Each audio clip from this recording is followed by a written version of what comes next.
Je pense que c'est indéniable, l'IA change notre manière de travailler, notre rapport au travail. Gain de temps incroyable, ça nous évite de faire tout un tas de tâches redondantes, etc. Je pense qu'il faut être assez cohérent et assez honnête pour se dire c'est un outil qu'on nous laisse utiliser, très souvent dans un environnement sécurisé, parce que là, tu vois, il y a plein de boîtes qui contractualisent avec OpenAI, Microsoft pour mettre à disposition ce genre d'outils dans des environnements sécurisés. Juste utilisons-les à bon escient, avec le bon curseur à chaque fois, parce qu'en fait, si on ne l'utilise pas et si on ne sait pas avancer avec, à un moment donné, on va se faire dépasser. Je pense qu'il y a des gens qui vont être réorientés vers d'autres fonctions, vraiment. Et je pense que tu vois, il ne va pas y avoir un chômage de masse ou quoi ou qu'est-ce. Pour moi, je dis pas on regarde les mêmes et on recommence, on va recommencer mais différemment. On va nous obliger à prendre le train. Parce que sinon, en fait, à un moment donné, on va être juste out de la société. L'IA, c'est pas que au travail. C'est aussi dans notre vie privée et perso. C'est aussi dans notre relation avec les administrations, avec le service public. À un moment donné, on n'a juste plus trop le choix, je crois. Moi, il y a un sujet qui m'intéresse au cœur de tout ça, c'est l'avenir du salarié. Ouais. Aujourd'hui, en tant qu'entrepreneur, je vois différentes choses. C'est-à-dire que je vais voir 3 catégories de salariés. C'est un parti pris personnel. Ok. Je parle pas dans mon entreprise. J'ai que la dernière catégorie que je vais dire. Tu vas avoir en fait les déclassés, c'est-à-dire des gens qui refusent d'utiliser l'IA. Dire que je le fais à la main, c'est mieux. La deuxième catégorie, tu vas avoir ce que j'appelle des sous-employés, des gens en fait qui utilisent l'IA mais en mode shadow. C'est-à-dire que je l'utilise, mais ça me permet de montrer que je suis intelligent. C'est-à-dire que le travail de 8 heures, je le fais en 2, mais je le dis pas à grand monde. Parce que l'entreprise dit qu'il ne faut pas utiliser l'IA ou quoi ou qu'est-ce. Il y a un truc qui est intéressant, c'est que je vais tracer un trait, tu vois, l'âge. C'est-à-dire qu'en dessous de 30 ans, en général, on va retrouver la troisième catégorie, donc les suremployés, qui, eux, l'utilisent de manière décomplexée, ils l'utilisent bien, ils le mettent en avant et ils ne le cachent pas. Et en fait, je me rends compte qu'on va arriver avec ces 3 catégories-là et que tu vas créer une vraie distension en fait, des compétences. Donc, c'est quoi la place du salarié demain avec l'IA ? Alors, c'est une question assez intéressante qui mériterait vraiment beaucoup de débats, je pense. Je pense que c'est indéniable, l'IA change notre manière de travailler, notre rapport au travail. Gain de temps incroyable, ça nous évite de faire tout un tas de tâches redondantes, etc. Je pense qu'il faut vraiment se poser les bonnes questions et se dire, OK, il y a un outil qui nous permet d'aller plus vite, qui nous permet potentiellement d'avoir accès à tout un tas de données et de connaissances assez intéressantes, de manière structurée. Là, je parle notamment pour les LLM. Typiquement, c'est le genre les chatbots, c'est ce qu'on utilise tous les jours en tant que salarié, à moins qu'il y ait d'autres cas d'usage dans l'entreprise. Mais celui-ci, il est quand même très démocratisé maintenant. Je pense qu'il faut être assez cohérent et assez honnête pour se dire c'est un outil qu'on nous laisse utiliser, très souvent dans un environnement sécurisé, parce que là, tu vois, il y a plein de boîtes qui contractualisent avec OpenAI, Microsoft pour mettre à disposition ce genre d'outils dans des environnements sécurisés. Juste utilisons-les à bon escient, avec le bon curseur à chaque fois, parce qu'en fait, si on ne l'utilise pas et si on ne sait pas avancer avec, à un moment donné, on va se faire dépasser. Dépasser par qui ? Par quoi ? Par ta première catégorie, je pense. Parce qu'en fait, je pense que demain, le monde du travail, c'est pas forcément on va virer des gens ou quoi, tu sais, toutes les révolutions un peu industrielles.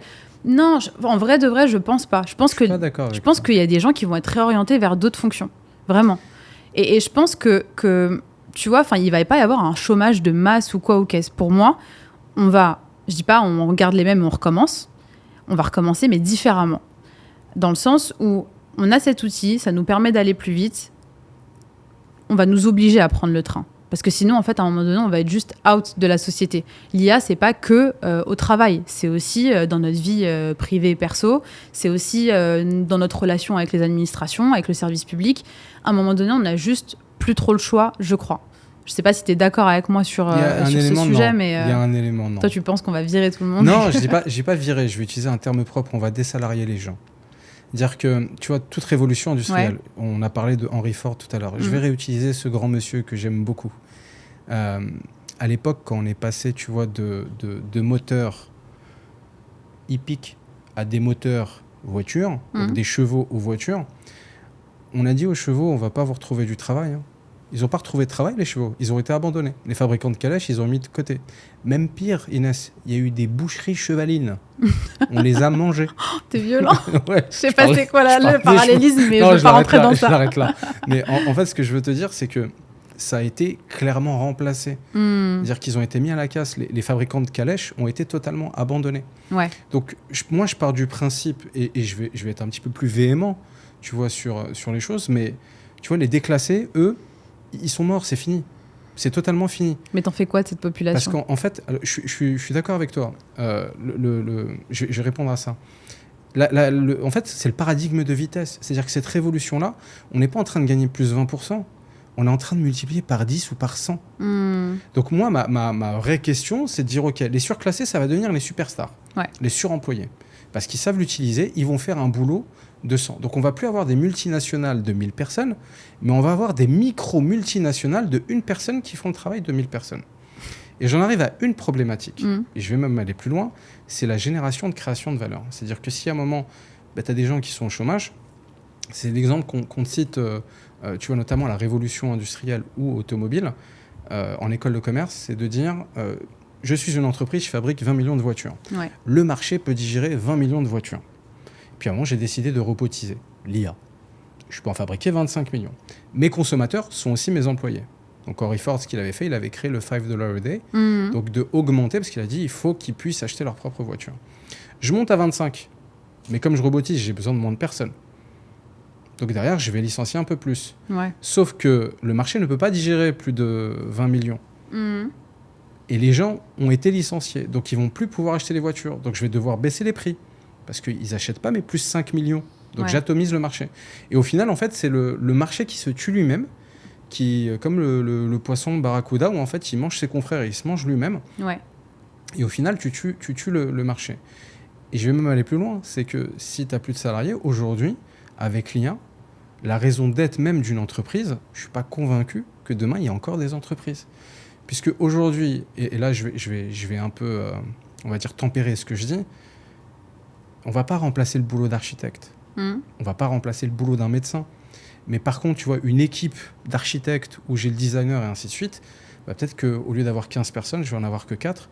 Mais ça veut dire que n'importe qui va pouvoir devenir, tu vois, une grande entreprise parce que je vais avoir plein d'outils IA et donc générer de la valeur à côté. Ouais, mais tu vois, je comprends ce que tu dis, mais je pense qu'aussi tu parles sur le temps très long et pas sur un temps là immédiat, genre dans 2 ans c'est la révolution et non, je on parle divise. De la semaine prochaine. Mais tu vois, moi je me pose aussi une question quand on évoque ce sujet autour de la table.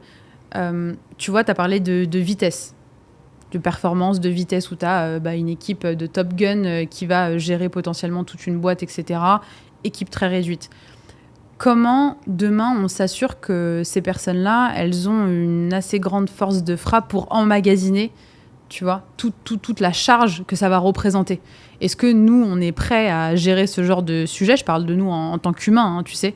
Est-ce qu'on a les capacités cérébrales pour avoir autant de pression sur nous? Parce que j'ai l'impression, enfin, dis-moi ce que t'en penses, et j'ai pas encore l'expérience d'une vie, mais ce qu'on est en train de vivre là, actuellement, et puis tu sais, ce besoin de performance constant là, avec ces outils qui arrivent, je sais pas si on est tous câblés pour arriver à gérer les attentes qui sont requises aujourd'hui et qui seront encore plus requises demain. Alors, c'est un point très intéressant. Je suis d'accord avec toi parce que tu peux produire 10 fois plus vite. J'ai eu la discussion avec mon CTO. En train de lancer un nouveau produit, ce qui nous prenait facilement 12-14 mois, on l'a fait là en 2 mois. Mais forcément, les prix vont baisser, mais la valeur va baisser. Mais tu as aussi la charge mentale. Et à un moment, il me dit, en fait, on peut en lancer 10-15 par an. Je lui dis, non, on ne peut pas en lancer 10-15. Ça va être compliqué d'un point de vue charge mentale et on va inonder le marché. Et en fait, on va avoir que des choses correctes et plus de choses excellentes. Ouais. Là où tu vois, par exemple, tu disais, mais que vont devenir les gens et où va aller le marché? Parce qu'il y a un moment où c'est du Lavoisier. Rien ne se perd, rien ne se crée, tout se transforme. Ça va aller quelque part. Je suis convaincu que ça va être des métiers, tu vois, autour de la personne. Bien-être, sport, yoga, service à la personne. Parce qu'un professeur, il ne peut pas enseigner à 1000 étudiants. Tu vois, une maternelle, il ne va pas pouvoir gérer 1000 enfants. Donc, tu as des choses qui ne vont pas scale. Tu vois, une IA de sport, elle va te faire ton programme de sport, mais elle ne va pas te coacher. Bien sûr. Des psys, tu ne vas pas remplacer par une machine. Il y a un moment, on a besoin, tu vois, de ce contact humain. Là où il y a un sujet que tu évoques qui est très intéressant, c'est je prends la stat du premier semestre 2025 aux US, les développeurs. L'embauche. Ouais. Les moins de 25 ans, ça a baissé de 40% au premier semestre 2025. Ouais. Les 30-35 ans, il y a eu une augmentation de 7%. Les plus de 45 ans, plus 17%. Ouais. Donc c'est-à-dire qu'en fait, on est en train de créer une dérive. On veut plus de seniors. En fait, c'est les juniors qui en passent. Ouais. Mais ça veut dire quoi dans 3 ou 5 ans? On n'aura plus de seniors, parce qu'il n'y avait plus de juniors. Donc mais c'est hyper intéressant de voir un peu comme ça les métriques et comment on s'adapte au fil de l'eau. Mais moi, tu vois, cette question de la performance, etc., c'est vraiment un sujet je trouve qui est hyper important et on n'en parle pas assez. Est-ce qu'on est en capacité d'emmagasiner tout ça? Et comment on va le faire? Qui? Tu vois, toi, tu poussais un peu le truc tout à l'heure avec cette idée de sélection un peu naturelle qui va arriver. Mais c'est un peu du darwinisme, oui. Soi, ouais. mais ouais, non, c'est intéressant. Franchement, j'ai pas de réponse préconçue. Je me dis juste qu'en tout cas, je vois pas de grands changements dans les prochaines années. J'ai pas l'impression qu'on est en train de supprimer et sucrer des postes dans les divers secteurs que moi je vois. Après, j'ai pas la science infuse et peut-être que ça arrive ailleurs, mais en tout cas, moi, je vois pas de grosse adaptation là. Non, je sais pas, peut-être pas de grosse adaptation, mais tu vois, par exemple, j'en reviens toujours à la base. Quand tu parlais, tu sais, dans l'autre thématique qui était de comment on fait pour créer un produit, qui était de l'irritant, il est où? Ouais. La raison d'être d'une entreprise, c'est faciliter le fait d'embaucher 10 freelances et d'éviter la friction, tu vois, pour un client, de traiter avec 10 freelances. Et donc, voilà, je t'ai créé un cadre administratif. Aujourd'hui, on a tous les outils d'IA. Ouais. C'est pas dérangeant de sous-traiter certaines tâches parce qu'en fait, ce qui est dérangeant en entreprise aujourd'hui, c'est mon collègue du bureau à côté qui me dit « Ouais, je suis pas d'accord avec toi, moi, il me faut 3 semaines alors qu'il faut 2 jours. » Donc, c'est plus là où ça amène à des questions. Je sais pas de quoi est fait demain, clairement. Mais en même temps, c'est super excitant parce qu'il va y avoir des nouvelles opportunités. Ouais, clairement. Inès, merci beaucoup en tout cas. Merci à toi. Ravi d'avoir échangé avec toi Très de contente nouveau. aussi.